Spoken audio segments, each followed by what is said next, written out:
ঘরে যদি মাত্র 1 কাপ আটা আর 1টা ডিম থাকে তাহলে আজই তৈরি করে নিন ভীষণ মজাদার এই রেসিপিটি। এটা তৈরি করা যেমনি সহজ, খেতে তেমনি মজা। বিকালের নাস্তা কিংবা বাচ্চাদের টিফিনে এটা তৈরি করে দিতে পারেন। আর টিফিনে এই রেসিপিটি তৈরি করে দিলে টিফিন বক্স সবসময় ফাঁকা আসবে, কথা দিচ্ছি। আসসালামু আলাইকুম, আশিস মাম্মি কিচেনে সবাইকে স্বাগতম জানাচ্ছি নতুন আরও একটি রেসিপি দেখার জন্য। রেসিপিটি শুরু করে নেওয়ার জন্য প্রথমে একটা মিক্সিং বোল নিয়ে নিয়েছি, তাতে দিয়েছি 1 কাপ পরিমাণ আটা দিয়ে তৈরি করে নিচ্ছি। আপনারা চাইলে ময়দা দিয়ে ওটা তৈরি করে নিতে পারেন। ওর দিয়েছি 2 টেবিল চামচ পরিমাণ তেল আর দিয়েছি পরিমাণ মতো লবণ। সবকিছু হাতের সাহায্যে খুব ভালোভাবে মিশিয়ে নিয়ে অল্প অল্প করে পানি দিয়ে পারফেক্ট একটা সফট ডো তৈরি করে নিয়েছি। এবার এটাকে একটা সাইডে রেখে দিয়ে আমি নাস্তাগুলো ডুবিয়ে নেওয়ার জন্য পাতলা একটা ব্যাটার তৈরি করে নিব। তার জন্য 1/4 কাপ পরিমাণ আটা নিয়ে নিয়েছি আর নিয়েছি সামান্য পরিমাণ চিলি ফ্লেক্স, দিয়েছি লবণ আর পরিমাণ মতো পানি দিয়ে কিছুটা ঘন একটা ব্যাটার তৈরি করে নিয়েছি। চেষ্টা করবেন একটু ঘন করে ব্যাটারটা তৈরি করে নিতে, যাতে করে আমরা যখন নাস্তাটা ভেজে নেব তখন আলুটা বাইরে বেরিয়ে না আসে। এবার ভিতরে দেওয়ার জন্য একটা আলুর পুর তৈরি করে নিয়েছি। তার জন্য নিয়েছি কিছুটা পেঁয়াজ কুচি, লবণ দিয়েছি পরিমাণ মতো, দিয়েছি 1/2 চামচ পরিমাণ চিলি ফ্লেক্স আর দিয়ে দিচ্ছি একটি ম্যাগি মশলা।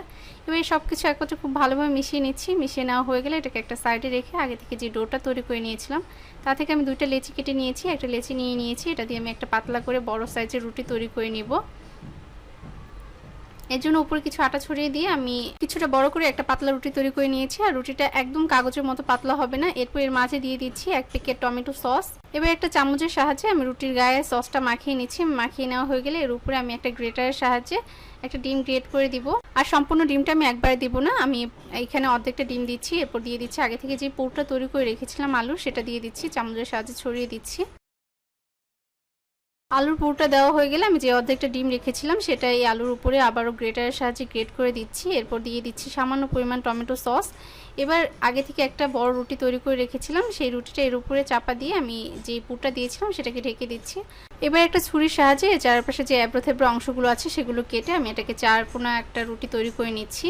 এবার এই একটা রুটিকে আমি 8 ভাগে ভাগ করে নেব। আমি একটা রুটি দিয়ে 8টা নাস্তা তৈরি করেছি, আর দেখে বুঝতে পারছেন এটা আমি কিভাবে কেটে নিয়েছি। প্রথমে 4 কোণা করে কেটে নিয়েছিলাম, তারপর এটাকে 4 ভাগ করেছি, 4 ভাগ থেকে 6 ভাগ, 6 ভাগ থেকে 8 ভাগ এভাবে করে নিয়েছি। এবার এক এক করে নাস্তাগুলো তুলে যেই পাতলা ব্যাটারটি তৈরি করে রেখেছিলাম আটা দিয়ে তার মাঝে ডুবিয়ে নাস্তাগুলো ভেজে নেব।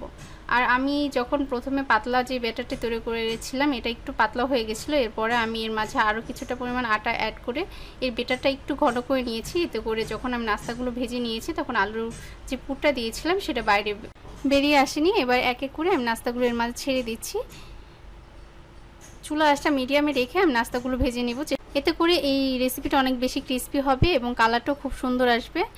এই পর্যায়ে একটা সাইড যখন ভেজে নেওয়া হয়ে যাবে অপর সাইডটা উল্টে নিব। এভাবে উল্টে পাল্টে সময় নিয়ে নাস্তাগুলো ভেজে নিয়েছি। এতে করে সুন্দর একটা কালার এসেছে এবং খেতে অনেক বেশি ক্রিস্পি হয়েছে। যখন এগুলো ফ্রাই করে নেওয়া হয়ে গেছে তখন সেই পর্যায়ে তেল ছড়িয়ে তুলে নিয়েছি। আর দেখে বুঝতে পারছেন কি সুন্দর একটা কালার এসেছে আর কতটা ক্রিস্পি হয়েছে। আশা করছি আমার আজকের রেসিপিটি আপনাদের ভালো লেগেছে। যদি ভালো লাগে অবশ্যই লাইক কমেন্ট শেয়ার করবেন। আর যারা এখনও আমার পেজটি ফলো করেনি প্লিজ ফলো করবেন।